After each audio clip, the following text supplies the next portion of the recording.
जैसा कि आपको पता है, पिछले कुछ दिनों से लगभग 4 दिनों से आपको लाइव सेशन नहीं मिल रहा था। प्रीमियर वीडियो मिल रहे थे आपको, अपलोडेड प्रीमियर्स मिल रहे थे आपको। लेकिन आज जो है लाइव सेशन है यह, यात्रा पर था मैं, जैसा कि मैंने बताया भी था कि यात्रा पर निकलना है और मैं यात्रा पर ही निकला हुआ था। मन में प्रश्न होगा आपके कि कौन कहाँ पर यात्रा पर निकले थे, किस दिशा में गए थे? तो देश की राजधानी दिल्ली गया था। ठीक है? तो अब कुछ लोग ये भी कहेंगे भाई जब दिल्ली आए थे, तो हमें बताना चाहिए था, हम आपसे मिलते। ठीक है? तो कई लोगों को बताया गया था, जो लोग मिलना चाहते थे पहले से। अगर आप दिल्ली से हैं और मिलना चाहते हैं, तो उसकी कुछ शर्तें हैं। दिल्ली में आता रहता हूँ, मेरा खुद का जन्म ही दिल्ली का है। और चलो ये बीच में ये कोरोना का लॉकडाउन वगैरह के कारण आना-जाना सब इधर-उधर बंद था। और तो इस कारण से यातायात के साधन भी बंद थे और कोरोना का भय, कई चीज़ें। लेकिन अब तो माहौल खुल रहा है, आगे खुलेगा ही तो अच्छा है। तो अगर आप दिल्ली से हैं तो निश्चय ही मुझसे आगे मिल सकते हैं। लेकिन प्राथमिकता उन्हीं को दी जाती है जिन्होंने मेंबरशिप लिया है और कोर्स, ध्यान योग का कोर्स किया हुआ है, कर लिया है, कंप्लीट कर लिया है। जिन्होंने ध्यान योग का कोर्स या कर रहे हैं, उन्हीं को हम मिलने के लिए ज़्यादातर उनको सूचित कर देते हैं। इसलिए सार्वजनिक सूचना नहीं देते हैं कि भाई कहाँ जा रहे हैं, बस यात्रा पर हैं, ऐसी ही सूचना मिलती है। चलिए ठीक है, आप मिलना चाहते हैं तो ज़रूर आप व्हाट्सएप मैसेज वगैरह कर दिया करें कि भाई दिल्ली आप अगली बार आएँ तो हमसे मिलें। तो आपको सूचित करेंगे कि दिल्ली में कहाँ पर हैं, ठीक है, कहाँ ठहरे हैं, वहाँ आप आकर मिल सकते हैं। ठीक? चलिए, तो आगे बढ़ते हैं अभी अपने कार्यक्रम की ओर, अपने विषय की ओर। आगे जो, अगर आप महाराष्ट्र, मुंबई से भी हैं, तो भी आप संपर्क में रहें, अगर आप मिलना चाहते हैं तो। लेकिन फिर भी प्राथमिकता सदस्यों को ही मिलती है, जो जिन्होंने ध्यान योग कोर्स कर लिया है। ठीक है? तो चलिए, अब आज का विषय बहुत ही महत्वपूर्ण विषय है, चर्चा का विषय है, चिंतन का विषय है, विवेक का विषय है, विचारशीलता का विषय है। ठीक है? विचारशीलता का विषय है। तो अब ये प्रश्न उठता है यहां पर कि ब्रह्म ज्ञान का अधिकारी कौन? ठीक? आदि गुरु शंकराचार्य भी इस विषय को लेते हैं, ब्रह्म ज्ञान का अधिकारी कौन, और अधिकारी निरूपण करते हैं कि भाई अधिकारी को हम कौन, ब्रह्म ज्ञान का अधिकारी होगा। आत्मविद्या, विशेष रूप से आत्मविद्या की ही चर्चा है। तो अधिकारी कौन होगा? ठीक है? अब यहां पर कई प्रश्न उठेंगे, यहां पर कई बातें कि ये कौन सी बात हुई कि ब्रह्म ज्ञान का अधिकारी कौन? जी नहीं, अधिकारी तो कोई भी हो सकता है ना। अधिकारी तो कोई भी हो सकता है। अगर मनुष्य है तो महापुरुषों को उसे ज्ञान देना ही चाहिए। चाहे वो इसमें कोई अधिकारी होने वाली कोई बात नहीं है। तो यहां पर कई बातें होंगी। अब आप, एक और बात कही जाती है कि स्वयं आदि गुरु शंकराचार्य ने, अभी हमने पिछले व्याख्यानों में सुना, वदंतु शास्त्राणि कुर्वन्तु कर्माणि भजन्तु देवता यजन्तु देवान् आत्मैक्येन बोधेन विना विमुक्तिर्न शुद्धते ब्रह्म शतान्तरे अपि। ऐसे लिखा गया। ठीक? कि शास्त्रों को बहुत व्याख्या कर लेने से और बहुत देवताओं का यजन पूजन कर लेने से और बहुत वेद शास्त्र का अध्ययन कर लेने से, बिना आत्मबोध के, आत्मकेर बोधेन बिना, बिना ब्रह्म और आत्मा के एकत्व बोध का हुए बिना, जब तक यह नहीं हो जाता, तब तक जो है सिद्धि नहीं होती है, कल्याण नहीं होता है। ठीक? तो चाहे सैकड़ों ब्रह्मा बीत जाएं, ब्रह्म शतांतरे अपि, ठीक है, तो भी कल्याण संभव नहीं है। ऐसे बताया गया। तो अब लेकिन यहां पर अधिकारी की चर्चा की जा रही है, मतलब अधिकारी, ब्रह्म ज्ञान का जो अधिकारी है या आत्मज्ञान का जो अधिकारी है, सबसे बड़ी बात तो पहले ही चर्चा हो चुकी है कि ब्रह्म ज्ञान तो आपको अपने आप में मिलेगा।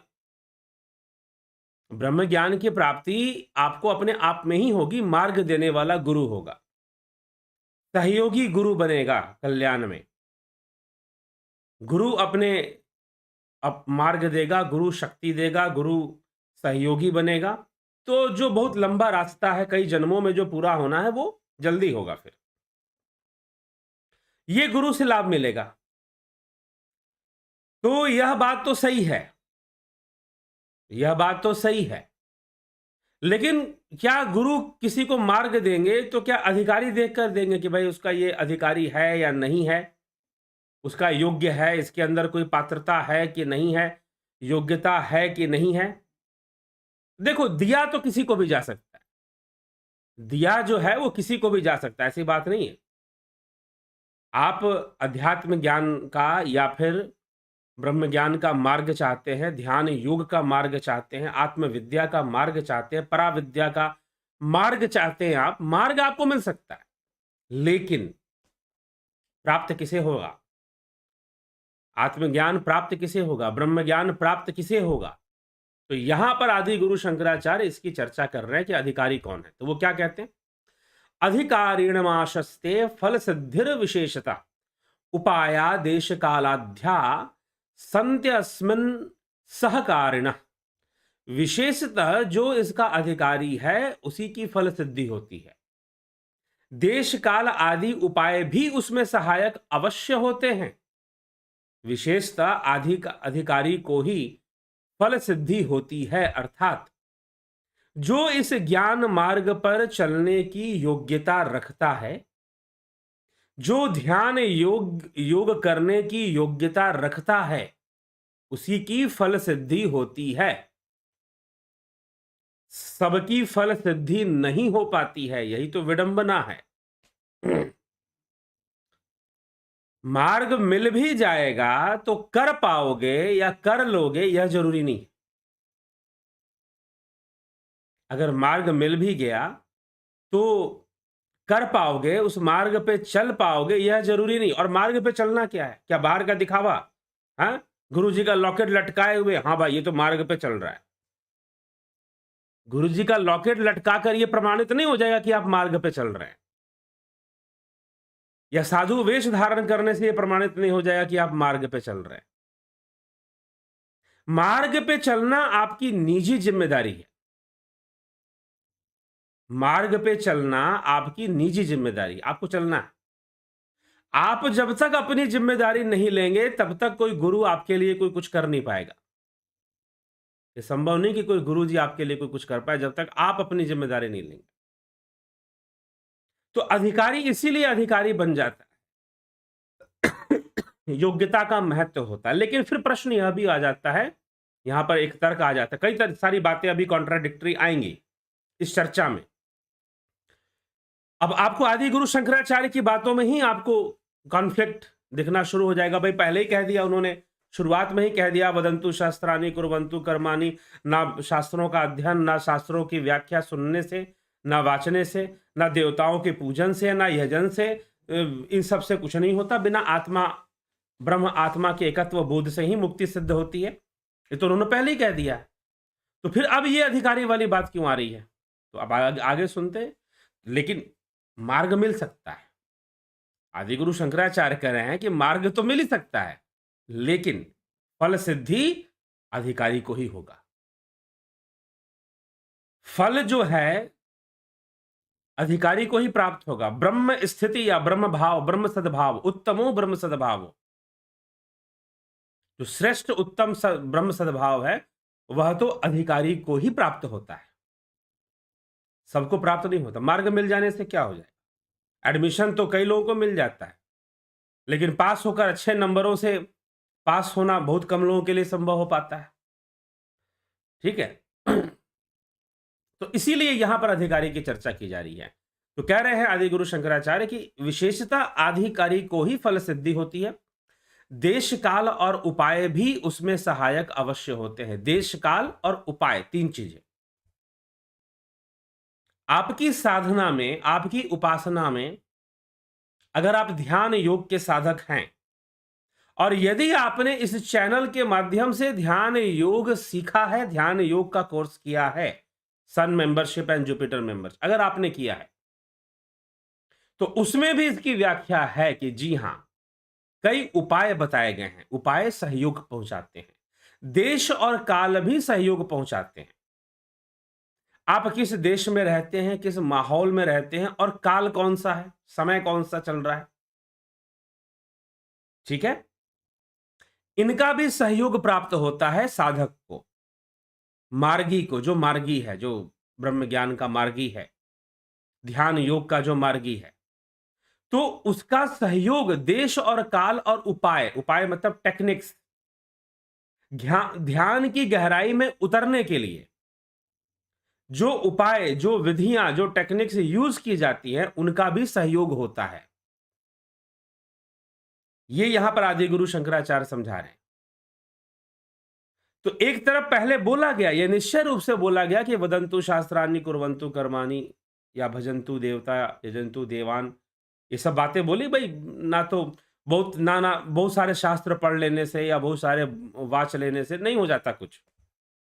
लेकिन अब यहां पर एक और बात समझाने की कोशिश की जा रही है कि अब आंखों पे पट्टी मत बांध लेना। अगर आपको यह छूट दे दी गई कि भाई हाँ, शास्त्रों का अध्ययन करना कोई बहुत जरूरी चीज नहीं है, देवताओं का पूजन करना कोई बहुत जरूरी चीज नहीं है, आत्मा का बोध होना ही महत्वपूर्ण है, चाहे कोई व्यक्ति अनपढ़ गंवारी हो, उसको भी आत्मा का बोध हो जाए तो उसकी मुक्ति सिद्ध हो जाएगी। आपकी बात बिल्कुल सही है, लेकिन आदि गुरु शंकराचार्य यहां पर कुछ और बात समझाना चाहते हैं। आंखों मतलब कि इतनी क्लैरिटी है उनकी वाणी में, इतनी स्पष्टवादिता है कि एक एक पॉइंट को वो क्लियर कर देना चाहते हैं, समझा देना चाहते हैं कि ये मत सोच लेना कि शास्त्रों का अध्ययन नहीं किया, देवताओं का पूजन नहीं किया तो हम योग्य बन गए। जी नहीं, अगर योग्य हो जाओगे तो फल सिद्धि हो जाएगी। योग्यता नहीं होती, इसीलिए फल सिद्धि भी नहीं होती। मार्ग मिलना संभव है, मार्ग दिया जा सकता है, लेकिन जो योग्यता है उसमें सबसे पहली शर्त है योग्यता की जिज्ञासु होना, मुमुक्षु होना और श्रद्धालु होना। श्रद्धा होना जरूरी है। श्रद्धावान लभते ज्ञानम, ठीक। लेकिन अब आदि गुरु शंकराचार्य इसकी व्याख्या कैसे करते हैं उसको आगे अगले श्लोक में देखते हैं। क्या कहते हैं? अतो विचारः कर्तव्यो जिज्ञासोरात्म वस्तनु समासाध्य दया सिंधुम गुरु ब्रह्म विदुत्तमम। अतः ब्रह्मवेताओं में श्रेष्ठ दया सागर गुरुदेव की शरण में जाकर जिज्ञासु को आत्म तत्व का विचार करना चाहिए। ब्रह्म विदुत्तमम अर्थात आत्म तत्व का, गुरु की शरण में ऐसे गुरु को ढूंढो जो ऐसी चर्चा करते हैं, जो ऐसी बातें बताते हैं। लेकिन आजकल गुरु होना भी घोषणा का विषय है। घोषणा का विषय है आजकल गुरु होना। अब यहां बहुत बड़ी भारी समस्या आ जाती है, क्योंकि जो व्यक्ति घोषित है और जो व्यक्ति वेशधारी है और जो व्यक्ति किसी मठाधीश या कोई वेश अपना एक अटायर बना के रखता है और एक वेश धारण करके रखता है, जब भी कैमरे के सामने टीवी पे बैठता है तो अपने वेश का बहुत ध्यान रखता है कि भाई मुझे साधु दिखना चाहिए, मैं साधु दिखूं, मैं गुरु दिखूं। इस बात का बहुत ध्यान रखता है वो।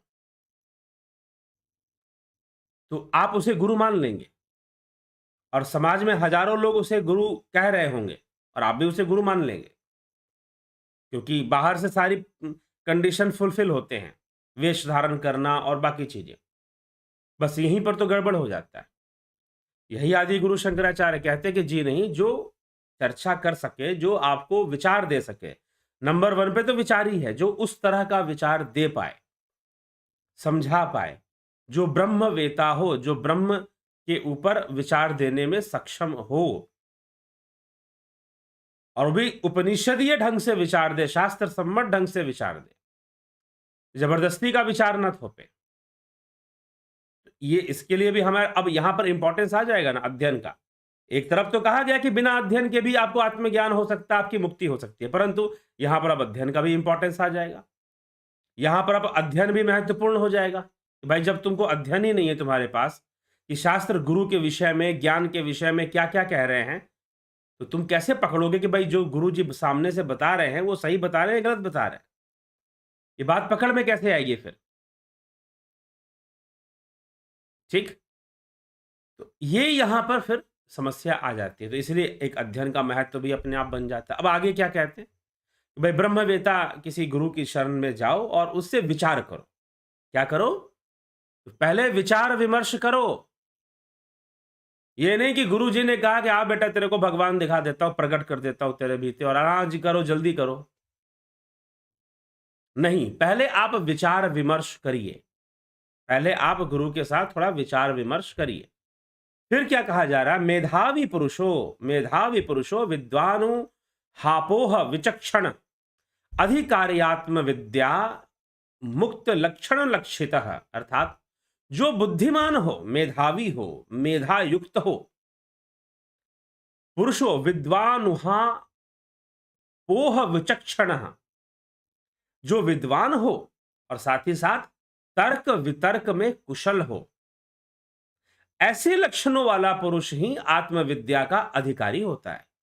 बाप रे, कितनी बड़ी बात बोल दी गई, कितनी बड़ी बात यहां पर कह दी कि जो मेधावी हो, विद्वान हो, तर्क वितर्क में कुशल हो, ऐसे लक्षणों वाला पुरुष ही आत्मविद्या का अधिकारी होता है। आत्मविद्या का अधिकारी होता है। अब आप एक यहां पर बात छोड़ दोगे, क्या कहोगे भाई? कि जी नहीं, ईश्वर तो बिना तर्कों के प्राप्त होता है, तर्कों से परे है वो राम अतर्क बुद्धि मनवानी। आप सीधा यहां पर एक जवाब दे सकते हैं कि भाई ज्ञान, ईश्वर, भक्ति ये सब तर्कों के परे की चीजें हैं। और एक बात बता दूं, यही लॉजिक है, यही लॉजिक है जिससे कि कुएं के मेंढक जो है वो मेंढक बन के रहते हैं। राम अतर्क बुद्धि मनवानी, राम तो तर्कों के परे, बुद्धि के परे, मन के परे, वाणी के परे, गोस्वामी तुलसीदास जी ने लिखा है। और ईश्वर तर्कों से प्राप्त नहीं होता, ईश्वर तर्कों से प्राप्त नहीं होता। यही तो लॉजिक है जिससे कि लोग कुएं के मेंढक बने रहते हैं। गुरु जी ने कुछ कह दिया, शिष्य को समझा दिया गया, अरे गुरु की वाणी को बुद्धि से समझना चाहते हो, आप आश्रमों में चले जाओ। तथा कथित हमारे देश में जो गुरु जी लोग और आश्रमों का जो माहौल है, वहां पर यही वाणी का प्रयोग होता है कि गुरु जी की बात को तुम तर्क से समझोगे, बुद्धि से समझोगे। अरे तर्कों से परे, बुद्धि से परे है सब कुछ। आपको उत्तर मिल जाएगा। आप भी कहोगे हाँ जी बिल्कुल सही बात है, राम अतर्क बुद्धि मन मानी, बात तो सही है जी। हाँ, मतलब गुरु जी ने अगर आम को अमरूद कह दिया या आम को करेला कह दिया तो हमें तो मानना ही चाहिए कि आम ही करेला है। हमें तो मानना ही चाहिए कि आम ही करेला है। और करेला को अगर अंगूर कह दिया तो हमें मानना चाहिए कि हाँ करेला ही अंगूर है। हमें सोचना नहीं चाहिए, हमें कोई तर्क नहीं लगाना चाहिए फिर। और इसी पर फिर सारा धंधा चलता है। लेकिन अब यहां पर जो आदि गुरु शंकराचार्य जो लिख रहे हैं, वो क्या लिख रहे हैं? वो लिख रहे हैं, ध्यान से सुनो। अतः जो बुद्धिमान हो, जो विद्वान हो, जो तर्क वितर्क में कुशल हो, जो तर्क वितर्क में कुशल हो, ऐसे लक्षणों वाला पुरुष ही आत्मविद्या का अधिकारी होता है। अब यहां पर तर्क वितर्क भी समझने वाली बात है। तर्क वितर्क की बात की जा रही है, कुतर्क की बात नहीं की जा रही। तर्क करने का लक्ष्य भी नहीं होना चाहिए। तर्क करने का उद्देश्य है किसी समाधान पर पहुंचना। लेकिन कई बार ऐसे लोग होते हैं जिनका कोई उद्देश्य नहीं होता। आजकल तो बड़ा चलता है ना ट्रोलिंग, आप क्या बोलते हो? ट्रोलिंग करना, किसी को ट्रोलिंग करना। मतलब उसमें आपको बस एक लॉजिक देकर उस व्यक्ति से दूसरा लॉजिक दिलवाना, उसे इंगेज करना है आपको। आपको कोई मतलब नहीं कि उसके पास कितना ज्ञान है और वो कितना ज्ञान दे सकता है। ठीक है? तो कुछ ऐसे भी लोग होते हैं जो ऐसा उद्देश्य रखकर तर्क शुरू करते हुए तो पकड़ में आ जाते हैं कि भाई इनका किसी निष्कर्ष पर पहुंचना, इनका कोई वो नहीं है। तो ऐसे तर्क के लिए यहां आदि गुरु शंकराचार्य नहीं कह रहे। आदि गुरु शंकराचार्य कह रहे हैं जो विचार करता हो, इसीलिए जो भक्ति का मार्ग है या आप उसे योग का मार्ग कहिए, ज्ञान का मार्ग कहिए, वह बुद्धिजीवता का मार्ग है, बुद्धिहीनता का मार्ग नहीं है। बुद्धिहीनता का मार्ग नहीं होता योग का मार्ग, ये ध्यान रखिएगा। ठीक? विद्वता का विद्वान और विचारशीलता, जो विचारशील लोग हैं, उनका ये मार्ग है। नहीं तो लोग सिंपल कहेंगे, अरे भाई भक्त आदमी, जो उसको गाली दे दो चुपचाप सुन ले, एक थप्पड़ मार दो तो दूसरा गाल आगे कर दे, वही भक्त है, वही एकदम सहिष्णु, एकदम धर्मात्मा हो गया वो। आजकल तो ये परिभाषा ही चलती है कि आपके ऊपर कितने भी अत्याचार हो, आप चुपचाप रहोगे तो आप महात्मा हो। फिर आप महात्मा हो। इस देश में यही परिभाषा बताने और समझाने की कोशिश राजनेताओं के द्वारा कह लीजिए या फिर मीडिया के द्वारा, मीडिया तंत्र के द्वारा भी किया जाता है कई बार। यही बात समझाने की कोशिश की जाती है कि आप अत्याचारों पर चुप रह जाओगे तो आप महात्मा हो। ठीक? लेकिन विचारशीलता का महत्व है। आदि गुरु समझाना चाहते हैं कि भाई जो विचार नहीं करता, जो तर्क नहीं करता, वह कभी भी उचित निष्कर्ष तक नहीं पहुंच पाएगा। उचित निष्कर्ष तक वो कभी भी नहीं पहुंच पाएगा। और जब पहुंच ही नहीं पाएगा तो भाई अब उसको जो है हीरा बोलकर शीशे का टुकड़ा पकड़ा दिया जाए तो मान लेगा कि हां हीरा है। अगर उसे हीरा बोलकर शीशे का टुकड़ा पकड़ा दिया जाए तो मान लेगा। तो ऐसे लोग हैं, ऐसे कई लोग मिलते हैं जो कहते हैं गुरुजी, मतलब हमारे गुरुजी ने हमको एक थे ऐसे कि भगवान दिखा दिया, भगवान हमने देख लिया। ठीक है, अब उस पर थोड़ा सा विचार विमर्श कर लो कि वो जो जो भी आपने देखा है उसे भगवान कह सकते हैं कि नहीं कह सकते हैं। तो अलग अलग संस्थाओं में अलग अलग गुरु जी लोग हैं। और भाई गुरु की अब तुम तर्क मत करो, तुम विचार करोगे तो गुरु की बात कभी समझ में नहीं आएगा, तुमको गुरु जी समझ में नहीं आएंगे, जो कहा जा रहा है बिल्कुल वैसे ही मान लो। इन सभी बातों का खंडन आदि गुरु शंकराचार्य कर रहे हैं। इन सभी बातों का खंडन आदि गुरु शंकराचार्य कर रहे हैं और कह रहे हैं कि नहीं, विचारशील तो होना ही चाहिए। जो विद्वान है, विचारशील है, तर्क वितर्क में कुशल है, वही किसी सही निष्कर्ष तक पहुंचेगा। जो जो अनुसंधान करना जानता है, रिसर्च में विश्वास करता है, जो रिसर्च में विश्वास करता है, अनुसंधान करना जानता है, वही किसी सही निष्कर्ष तक पहुंच पाएगा। अन्यथा कुएं का मेंढक टर टर टर टर टर टर करते रहो। इसीलिए यहां आदि गुरु शंकराचार्य कह रहे हैं कि जो कौन योग्य है, जो विचारशील है। अब क्या विचारशील नहीं थे भक्त जितने भी इतिहास में हुए? आप उनको देख लो, क्या वो विचारशील नहीं थे? हनुमान जी, बजरंगबली, क्या कहते हैं उनके बारे में? विद्यावान गुणी अति चातुर, राम काज करिबे को आतुर। विद्यावान थे, गुणी थे, चतुर थे। माता शबरी विचारशील थी, तभी तो बेर को चखती थी कि कौन खट्टा है, कौन स्वादिष्ट है, और जो खट्टे होते या थोड़े सड़े होते उनको फेंक देती चखने के बाद, और उसको लगता कि भाई ये बड़े स्वादिष्ट है, उनको रख लेती। तो यह माता शबरी की विचारशीलता है।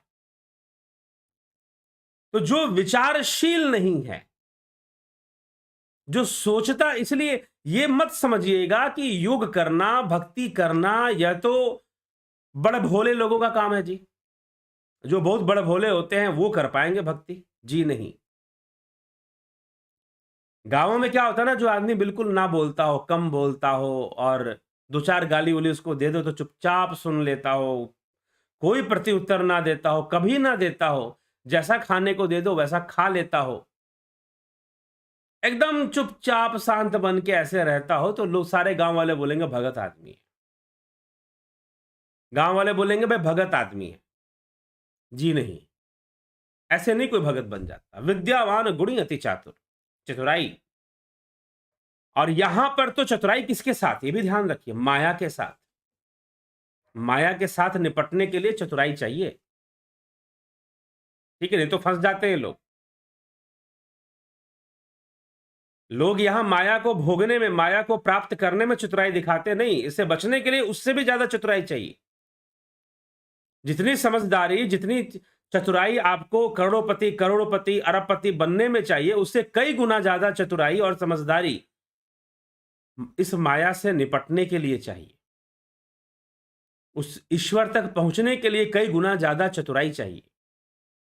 संसार की तुलना में एक योगी को, एक भक्त को कई गुना ज्यादा चतुर और कई गुना ज्यादा सतर्क, कई गुना ज्यादा विचारशील, कई गुना ज्यादा तर्कपूर्ण बनना पड़ता है।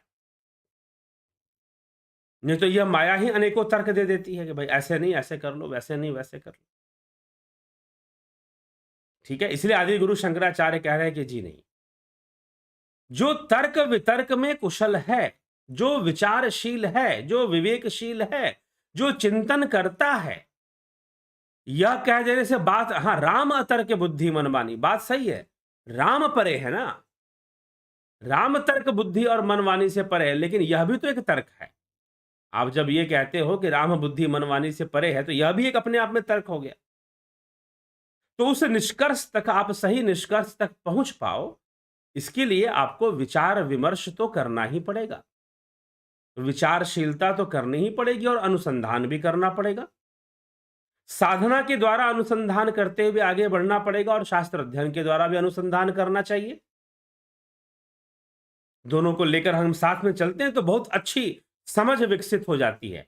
जब ध्यान योग का अभ्यास भी अच्छा हो और साथ में शास्त्र अध्ययन भी बहुत बढ़िया हो, तो बहुत ही अच्छी समझ और बातें बहुत साफ साफ समझ में आ जाती हैं फिर।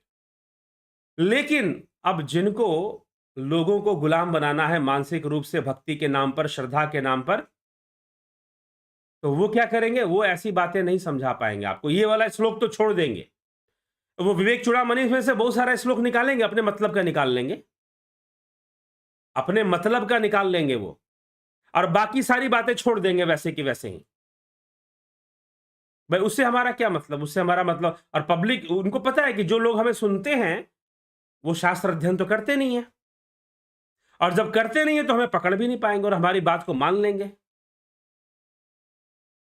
ठीक है, और फिर आप वही आपको बता देंगे, सिखा देंगे, भाई तर्क तर्क मत लगाओ, तुम सोचो मत, विचार मत करो, बिल्कुल ठीक है, तर्क मत लगाओ, सोचो मत, विचार मत करो।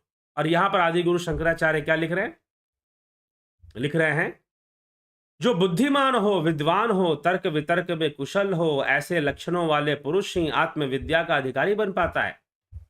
विवेकिनो विरक्तस्य क्षमादि गुणशालिना मुमुक्षुरेव ही ब्रह्म जिज्ञासा योग्यता मता।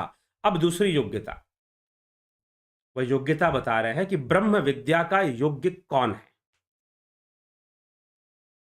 ब्रह्म विद्या का योग्य कौन है, ब्रह्म विद्या की योग्यता किसके अंदर होती है। नंबर 1 शर्त, सबसे पहली शर्त क्या है कि वह बुद्धिमान हो, मूर्ख ना हो।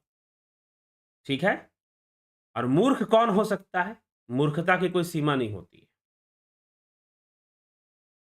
ठीक है, मूर्खता की कोई सीमा नहीं होती है। मूर्ख वो होता है कि अगर उसे हीरे दिए जाए तो वो कौड़ियां इकट्ठा करेगा, वो हीरा नहीं ले पाएगा, हीरे की पहचान नहीं कर पाएगा। ठीक है, तो कबीर की वाणी आती है कि एक अचंभा देखिया हीरा हाट बिकाए, पारक हारा बाहिरो कौड़ी बदले ले जाए। तो यहां मूर्खता है कि आप अपना समय कहां लगा देते हैं, किन वस्तुओं में लगा देते हैं।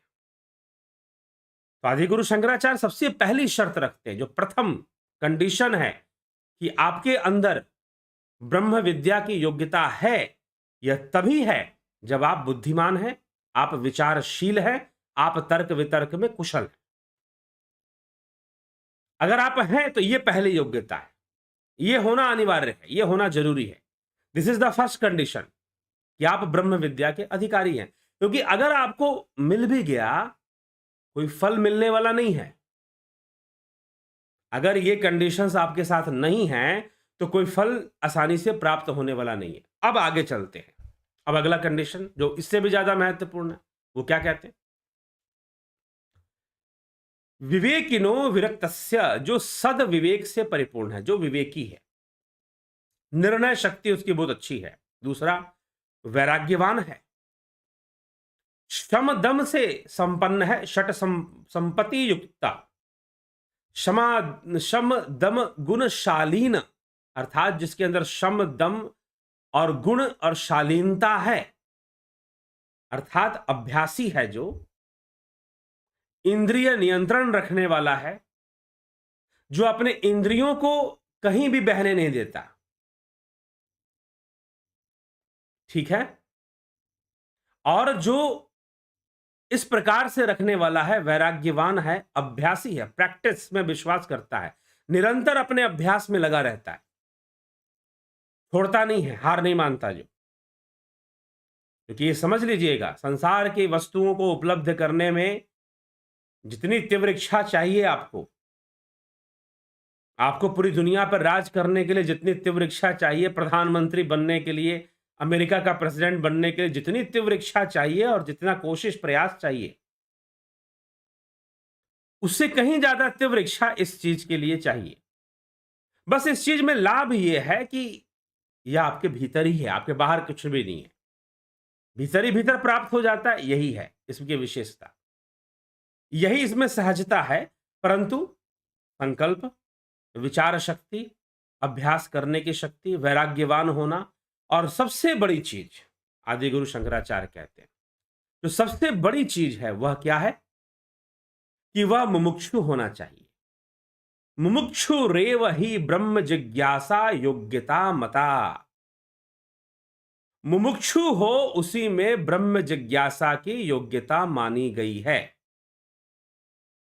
ब्रह्म जिज्ञासा की योग्यता मानी गई है। तो सद विवेकी, वैराग्यवान, शम दमादि से संपन्न, ठीक। और नंबर 1 सबसे बड़ी चीज क्या है? वो उसका मुमुक्षु होना, उसका मुमुक्षु होना जरूरी है। अर्थात उसके अंदर मुक्ति की कामना होनी चाहिए, उसके अंदर मुमुक्षुता होनी चाहिए, जिज्ञासा होना चाहिए, उसके अंदर जिज्ञासु हो वो।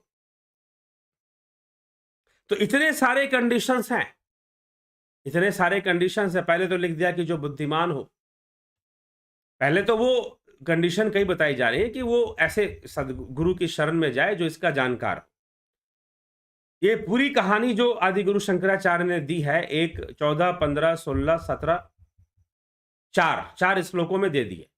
फिर से हम रिपीट करते हैं। पहले श्लोक में वो क्या कहते हैं?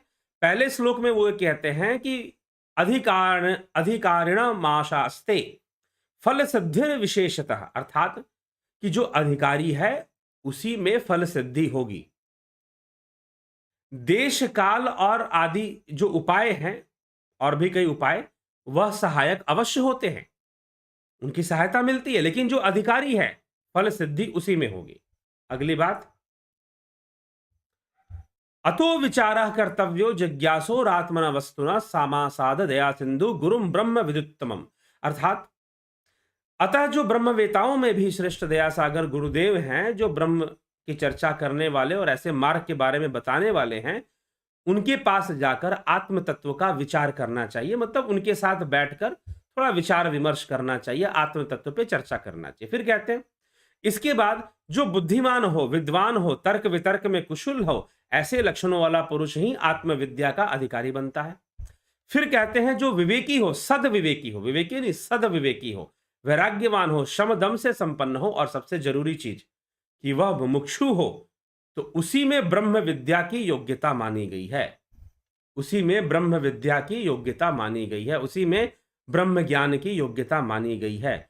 नंबर 1 कि आपका मुमुक्षु होना अनिवार्य है।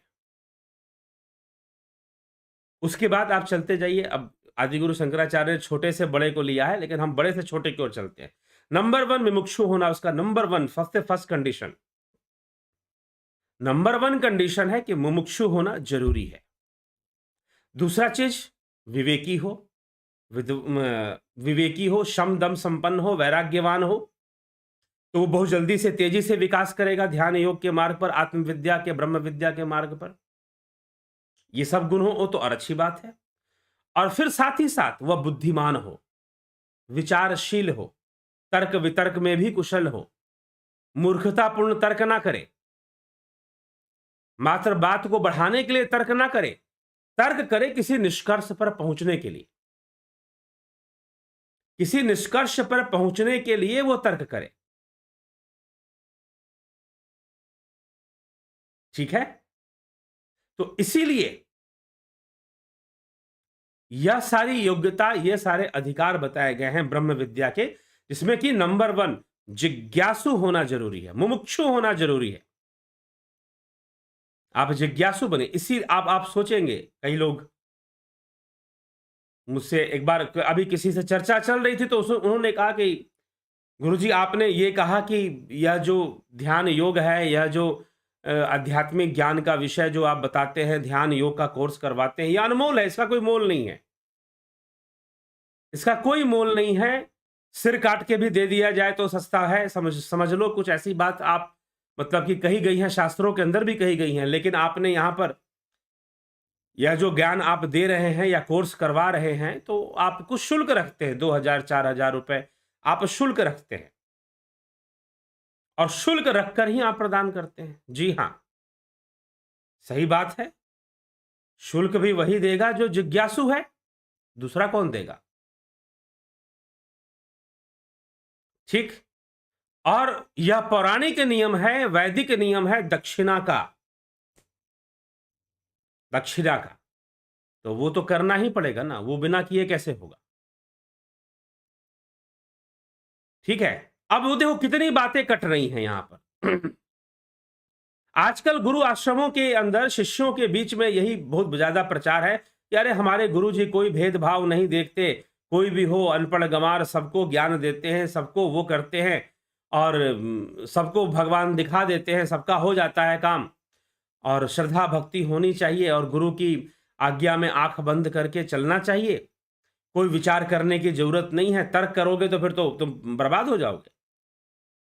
यहां तक कि मैंने कुछ गुरु आश्रमों में यह बोलते हुए, वहां के प्रचारकों को यह बोलते हुए सुना कि अगर तुम गुरु की बातों पे तर्क कर दोगे तो तुम नरक में जाओगे। एक प्रचारक महोदय प्रवचन कर रहे थे अपने गुरु जी का जयकारा लगाकर, उन्होंने कहा कि जो गुरु की बातों पे ऐसे तर्क कर देगा वो तो नरक में चला जाएगा, वो तो बर्बाद हो जाएगा, वो तो खत्म हो जाएगा वो। अब शरीर को तो खत्म सबका होना है, ठीक है। अब गुरु जी के उन आश्रम में ही कितने लोग खत्म हो गए, अब क्या करें बेचारे, कहां कहां तक बातें छुपाएं, यह भी समस्या आ जाती है। ठीक। तो यह विषय है, तो हमें यह इसको हम समझेंगे तो निश्चय ही स्पष्ट हो जाएगा। तो इसीलिए समझना क्या है, यही है कि मूढ़ता नहीं चलेगी, अंधविश्वास नहीं चलेगा, विचारहीन मत बनिए, विचारशील बनिए। अगर विचारशील बनेंगे तभी जाकर ज्ञान का लाभ उठाएंगे, नहीं तो अज्ञानता से भर जाएंगे और ऐसे मूर्ख बनाए जाएंगे, अंधविश्वासी बनेंगे, मूढ़ बनेंगे, कुएं के मेंढक बन के रह जाएंगे। वास्तव में जो ज्ञान की उपलब्धि होनी है वो उपलब्धि आपको नहीं हो पाएगी। तो आवश्यक है फिर, आदि गुरु शंकराचार्य यही कह रहे हैं कि नहीं, जो तर्क वितर्क करना जानता हो, जो विद्वान हो, जो विचारशील हो, वही मात्र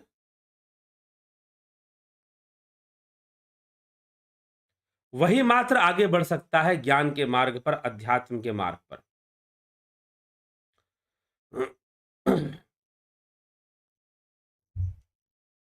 तो यह चीज है, तो ये सारी बातें हमें समझनी चाहिए, ये बातें हमें तो आदि गुरु शंकराचार्य कई बातों को, आजकल जो गुरु आश्रमों में प्रचारित है कि आंख बंद कर कर गुरु जी की आज्ञा को मान लो, गुरु जी सूरज को चांद बोल दे तो चांद मान लो, आग को पानी बोल दे तो पानी मान लो, पानी को आग बोल दे तो आग मान लो, जो इस तरह का प्रचार कर दिया जाता है आश्रमों में, गुरु आश्रमों में, वह बहुत भयावह है, वह मानवीय शोषण है, वह मानसिक शोषण है मानवता का।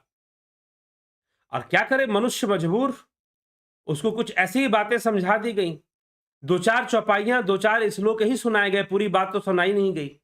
कि पूरी बात क्या है, पूरी बात क्या है ये नहीं सुनाएगी। आदिगुरु शंकराचार्य यहाँ लिख रहे हैं कि हाँ भाई, ब्रह्मवेता इस प्रकार से ब्रह्म चर्चा सही से समझाने वाले गुरुओं की शरण में तुम जाओ। लेकिन तुम कैसे जानोगे कि भाई फलाना व्यक्ति गुरु है? क्या उसका वेश देखकर जानोगे? क्या उसके पीछे की भीड़ देखकर जानोगे? कैसे जानोगे? भीड़ देखकर जानोगे, वेश देखकर जानोगे, किस विधि से जानोगे? तो वो कहते कि नहीं, विचार विमर्श से जानोगे, विचारों से जानोगे और विचार विमर्श से जानोगे। और जब विचार विमर्श से संतुष्ट होगे, और विचार विमर्श करने के लिए तुम्हारे अंदर तो विचारशीलता होनी चाहिए ना, तुम्हारे अंदर भी फिर विचारशीलता होनी चाहिए। तो आदि गुरु शंकराचार्य लिखते हैं कि भाई फिर तो विचारशीलता होनी चाहिए, तर्क वितर्क की कुशलता भी होनी चाहिए, विद्वता भी होनी चाहिए। तो जो ऐसा साधक होगा और साथ ही साथ वह वैराग्यवान हो, सद्विवेकी हो, शमदम संपन्न हो। शमदम मतलब, शम का अर्थ है संयम और दम का अर्थ है इंद्रियों पर नियंत्रण हो, जिसका इंद्रियों पर कंट्रोल हो, इंद्रियां जिसकी दमनकारी ना हो। दमनकारी इंद्रियां मतलब इंद्रियां जिसके ऊपर हावी हो गई, इंद्रियां जिसके ऊपर हावी हो गई, नहीं, वो इंद्रियों पर हावी रहे, वो इंद्रियों पर हावी रहे। तो दम का मतलब ये होता है, ठीक। तो शम दम से जो संपन्न होगा, जिसके अंदर वैराग्य होगा, मतलब वैराग्य और वैराग्य कहना और शम दम एक ही चीज है, लेकिन आदि गुरु शंकराचार्य ने स्पष्ट करने के लिए शम दम शब्द का प्रयोग यहां पर कर दिया है, लेकिन मूलतः शम दम का पालन से ही वैराग्य होगा, ठीक है। वैराग्य मतलब रागों में नहीं बहना, रागों में मन का प्रवाहित होने से मन को रोक लेना, यह वैराग्य है। वैराग्य कोई जंगल में चले जाना, कोई पहाड़ों में चले जाना, या फिर जो है, ये कोई वैराग्य नहीं है। अब राजा जनक वैरागी थे, विदेही कहलाए, राजा जनक वैरागी और विदेही कहलाए, ठीक।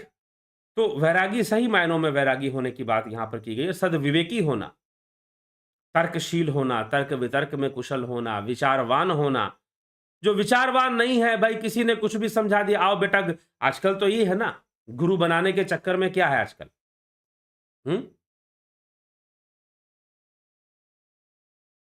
ठीक ना।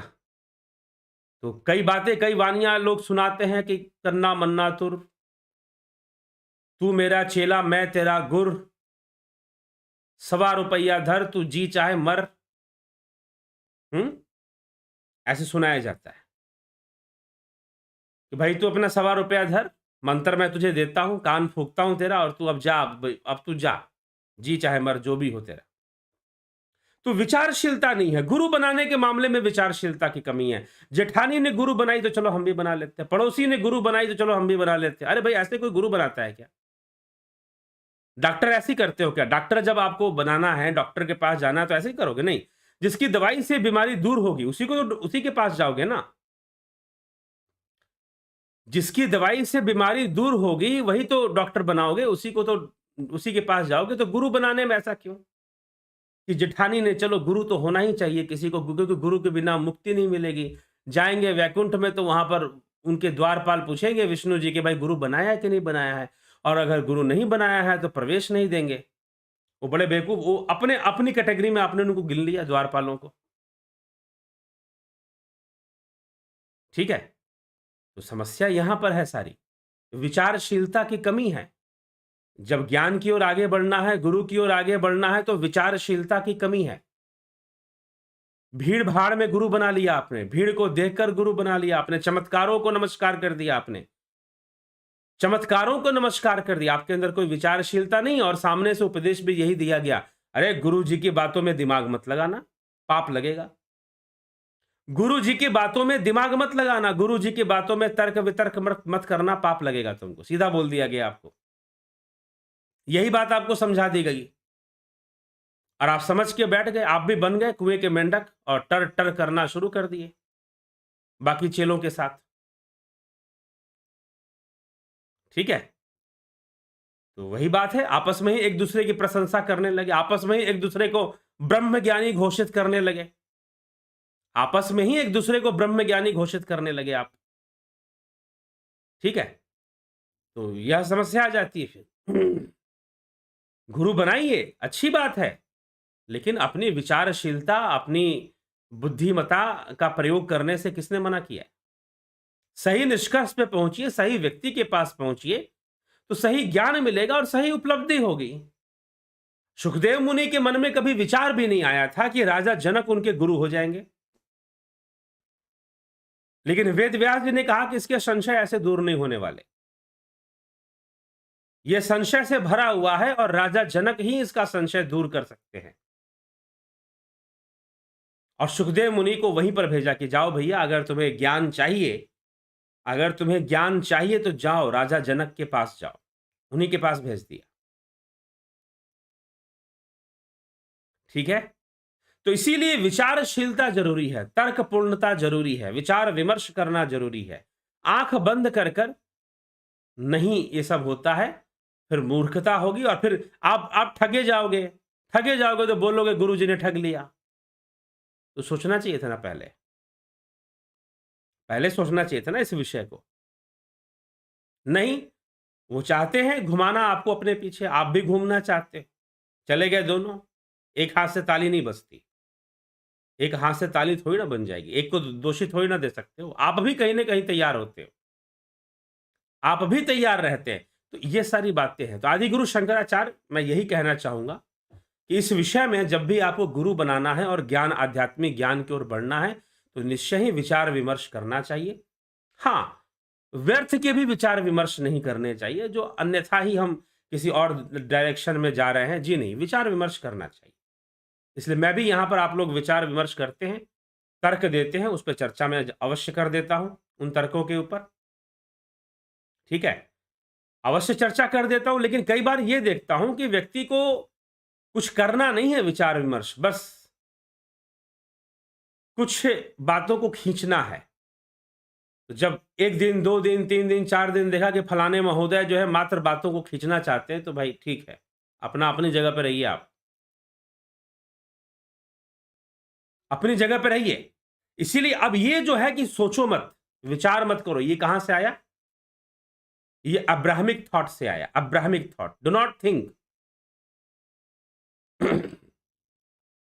अगर गॉड ने कुछ कह दिया है या पोप ने, चर्च का जो सबसे बड़ा अधिकारी है पोप, अगर उसने कुछ कह दिया है तो वह सीधा गॉड ने कहा है, आप अपनी बुद्धि लगाना बंद कर दो, आप सोचना बंद कर दो, आप विचार करना बंद कर दो। मान लो जैसे कहा गया है वैसे मान लो। हमारे शास्त्र, सनातन धर्म के शास्त्र ऐसी बात नहीं कहते कि जैसा किताब में लिख दिया गया मान लो, जैसा आसमानी किताब में लिख दिया गया वैसा तुम मान लो। जी नहीं, विचार विमर्श करो। यहां तक कि अगर आप मीमांसा का अध्ययन करेंगे, मीमांसा शास्त्र का अध्ययन करेंगे, तो आचार्य कुमारिल भट्ट ने वेदों के लिए भी कहा है कि वेदों में भी जो बात लिखी गई है उसकी प्रयोगात्मकता को भी सिद्ध करना चाहिए, समझना चाहिए कि क्यों लिखी गई है, उस पर विचार विमर्श होना चाहिए। और उस विचार विमर्श के परिणाम में ही षड दर्शन प्रकाशित हुए, सांख्य, योग, मीमांसा, वेदांत, न्याय, वैशेषिक।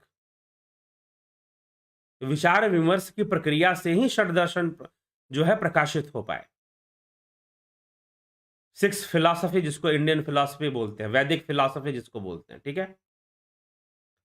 तो इसीलिए विचार विमर्श होना चाहिए, तर्क वितर्क होना चाहिए। किसी वस्तु को इसलिए नहीं मान सकते कि वैसा लिखा गया है या वैसा कहा गया है। और इसी विचारशीलता पर आदि गुरु शंकराचार्य का अद्वैत मत था। अगर उन्होंने कहा कि ब्रह्म सत्यम जगन मिथ्या, तो उन्होंने कहा था बहुत पहले, हजारों साल पहले, लेकिन आज का वैज्ञानिक अनुसंधान, बायोलॉजिकल जो रिसर्च है, जो बायोलॉजिकल रिसर्च है, वह यह बात प्रमाणित कर देती है कि जी हां, ब्रह्म सत्यम जगन मिथ्या। फिर वो आगे कहते हैं जीवो ब्रह्म है व ना परे, जीव भी ब्रह्म से अलग नहीं है। तो आज यह वैज्ञानिक सत्य बन चुका है कि जी हां, यह संसार वैसा नहीं है जैसा हम देखते हैं, यह तो हमारे आंखों के अंदर वैसा ही देखने की क्षमता है, इसलिए संसार हमें ऐसा दिखाई देता है। हमारे आँखों में ऐसा ही देखने की क्षमता है। अगर हमारी आँखों की क्षमता बढ़ जाए तो हो सकता है कि हम बहुत कुछ देख पाएँ जो अभी नहीं देख पा रहे। तो दुनिया कैसी दिखती है जैसी यह इंद्रियाँ हमें दिखाती हैं।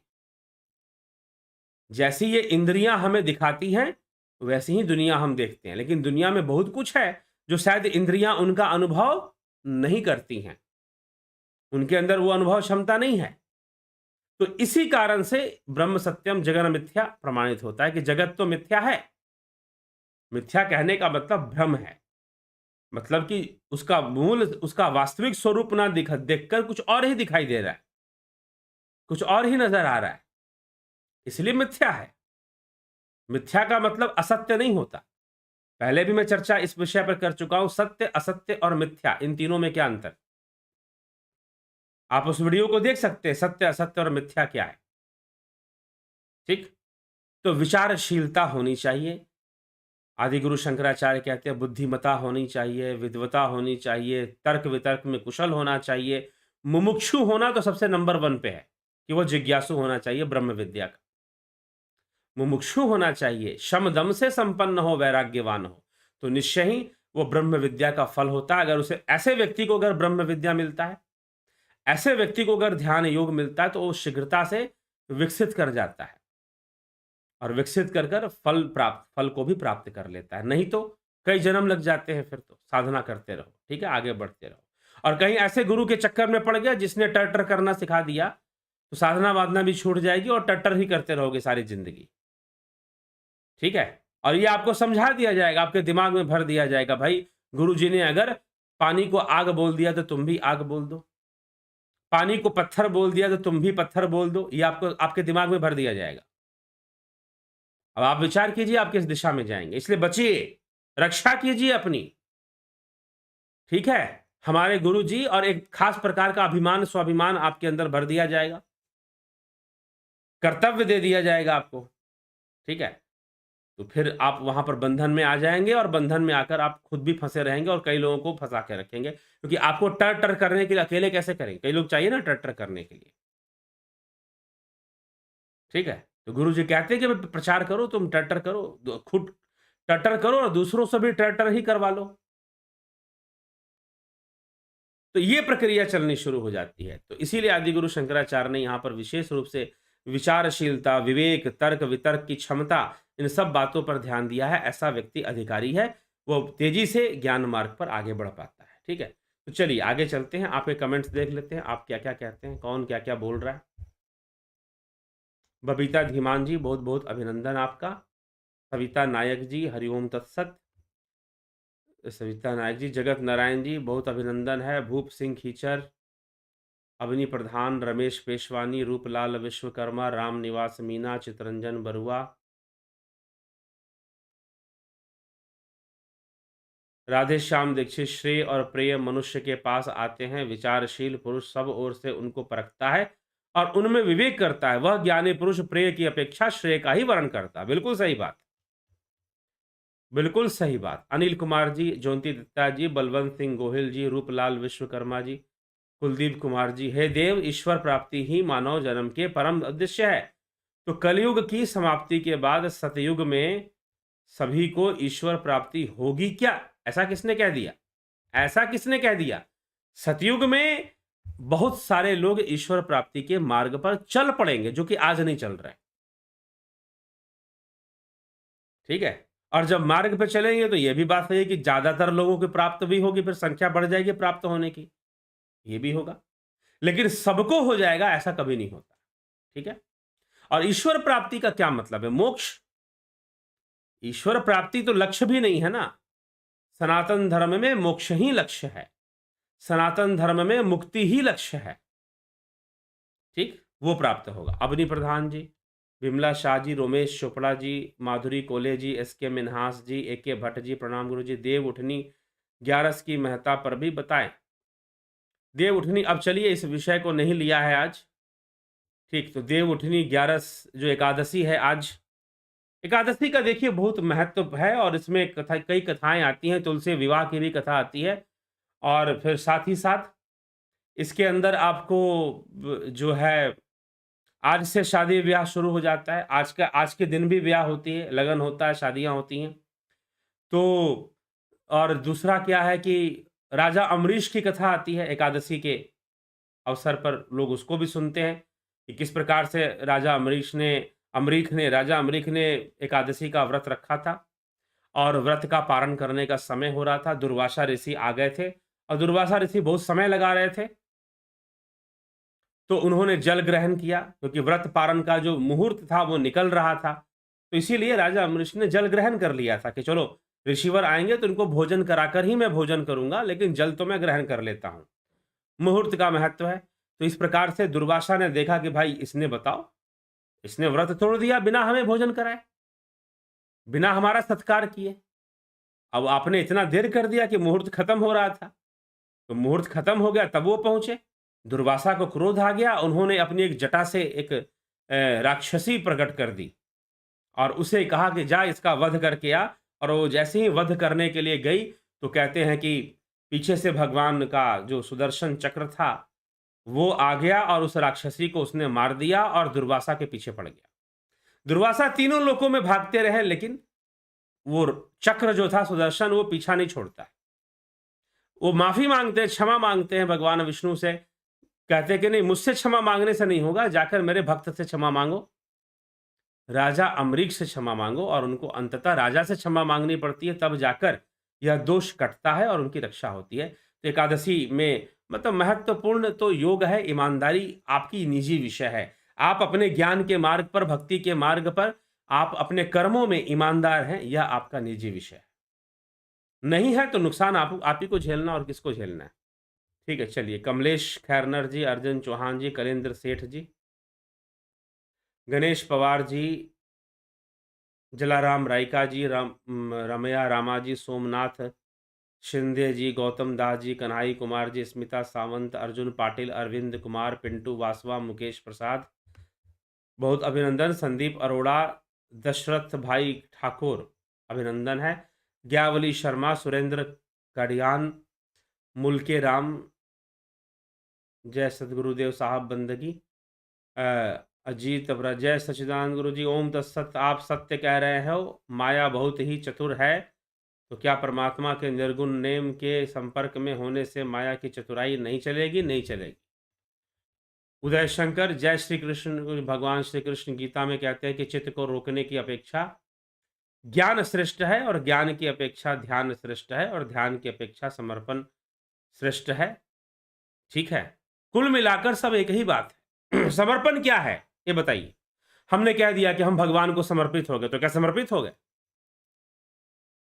हमने कह दिया कि हम समर्पित हो गए, तो क्या समर्पित हो गए? प्रश्न ये है, क्या कह देने मात्र से कोई समर्पित हो जाता है क्या? बता दीजिए। ध्यान स्वयं ही समर्पण है। ध्यान क्या है? आपने कहा कि ध्यान, तो ध्यान ये एक सीक्वेंस दिया गया है कि इसके माध्यम से ही आप जाओगे। चित्त वृत्ति निरोध करते हुए ही ज्ञान होगा, और ज्ञान से ही ध्यान होगा, और ध्यान से ही समर्पण होगा। ठीक है, इस तरह से श्रेष्ठ है, ये सीक्वेंस है। चित्त वृत्ति निरोध शुरुआत है, चित्त वृत्ति निरोध शुरुआत है। और प्रमाण के साथ दिया कीजिए, श्लोक नंबर लिख दिया कीजिए कि फलाने श्लोक में भगवान कृष्ण ने यह बात कही है, तो बड़ा अच्छा लगता है। तो चित्त वृत्ति पहली सीढ़ी है, वो काम करना है, उसकी करने से ज्ञान होगा, और ज्ञान होने से ध्यान होगा, और ध्यान होने से समर्पण होगा। ध्यान ही समर्पण है, एक ही भाव अवस्था में चले जाना। महर्षि पतंजलि कहते हैं कि ध्यान क्या है? एक ही भाव अवस्था में चले जाना। मीराबाई जिस समय कृष्ण से एक ही भाव कर लेती हैं कि कृष्ण के अलावा दूसरा कोई भावना दिमाग में है ही नहीं, तो वो ध्यान की अवस्था है, वो समर्पण की अवस्था है। लेकिन जहां पर मन में कई तर्क, कई वितर्क, कई विचार, इधर भी उधर भी, ऐसा भी वैसा भी लगा हुआ है, वहां कोई समर्पण वाली कोई बात नहीं होती है। इसलिए समर्पण कोई बाहरी विषय नहीं है, समर्पण कोई बाहरी दिखावा नहीं है, समर्पण कोई प्रदर्शन का विषय नहीं है। यह तो योग की पराकाष्ठा है। जिसका ध्यान सिद्ध होगा उसी के अंदर वास्तविक समर्पण आएगा, उसके पहले समर्पण नहीं होता है, क्योंकि ध्यान सिद्ध उसका हुआ ही नहीं है। उसके मन में तो कई वृत्तियां हैं। आपने कहा चित्त रोकने से किससे अपेक्षा ज्ञान श्रेष्ठ। अरे भाई, जिसका चित्त वृत्ति निरोध ही नहीं हुआ, ज्ञान कहां से आएगा? ज्ञान ठहरेगा कहां से? क्योंकि जहां पर ठहरना है वहां पर तो कई वृत्तियों का प्रवाह लगा हुआ है। वृत्तियों की वेव्स वहां उठ रही हैं, गिर रही हैं, वृत्तियों की भूचाल वहां पर मची हुई है। वहां ज्ञान क्या आएगा? वहां ज्ञान ठहरेगा कैसे? खाली बर्तन में ही तो कुछ ठहरेगा ना। और जो खाली ही नहीं हो पा रहा है, वो क्या ठहरेगा, क्या ध्यान करेगा और क्या समर्पण होगा? ये सारी बातें होना असंभव हो जाएगी फिर। ठीक है, ये इसका स्पष्टीकरण है। तो इसीलिए ध्यान के द्वारा ही समर्पण सिद्ध होता है। समर्पण कोई ऐसा विषय नहीं है कि हमने घर बार छोड़ दिया तो हम भगवान को समर्पित हो गए। जी नहीं। माया मुई न मन मुआ, मरमर गया शरीर। माया तजे तो क्या तजे, मान तजा नहीं जाए। माया तजे तो क्या तजे, मान तजा नहीं जाए। और जब तक मान ही नहीं तजा तो समर्पण कैसा? ठीक। तो इसीलिए ध्यान से ही समर्पण होता है। ध्यान जब परिपक्व हो जाता है तो अपने आप हमें हमारी उस तत्व में समर्पण हमारा बनना शुरू हो जाता है। ठीक। चलिए, दीप्ति मोरियानी जी, कन्हई कुमार जी, शम तथा दम के विषय में बता दिया। शम दम, शम का तात्पर्य संयम से है, दम का तात्पर्य इंद्रिय निग्रह से है। लवलेश कुमार जी, विजय ठाकुर, जय श्री गुरुदेव। ठीक है।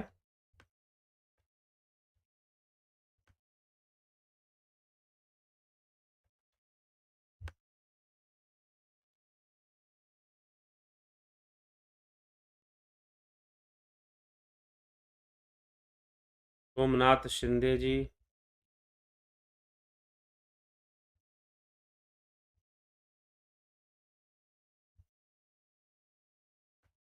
ठीक है। तो सभी का बहुत बहुत अभिनंदन है। आगे देखेंगे, अभी कमेंट आपके पढ़ेंगे, छोड़ेंगे नहीं। ठीक। लवलेश कुमार, विजय ठाकुर, नीति सिन्हा, रचना आर के, चंदन जना,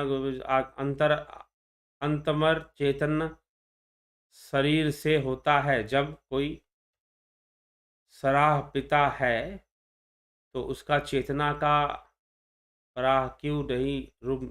स्पष्ट नहीं है आप क्या पूछना चाहते हैं, साफ साफ समझ में नहीं आ रहा है। चंद्रेश्वर पांडे जी, बहुत बहुत अभिनंदन है आपका। कौशल मौर्य जी, हम क्या हैं, सत्य क्या है? यह तो आत्मज्ञान का विषय है। स्वयं को जानना ही जरूरी चीज है।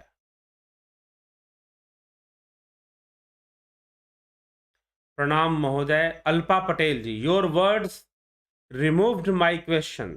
Thank you very much to you. अभिनंदन है आपका। उत्पल मन्ना जी, प्रणाम गुरुदेव। क्या ब्रह्म जगत कल्याण के लिए अव्यक्त से व्यक्त रूप में प्रकट होते हैं? जी हां।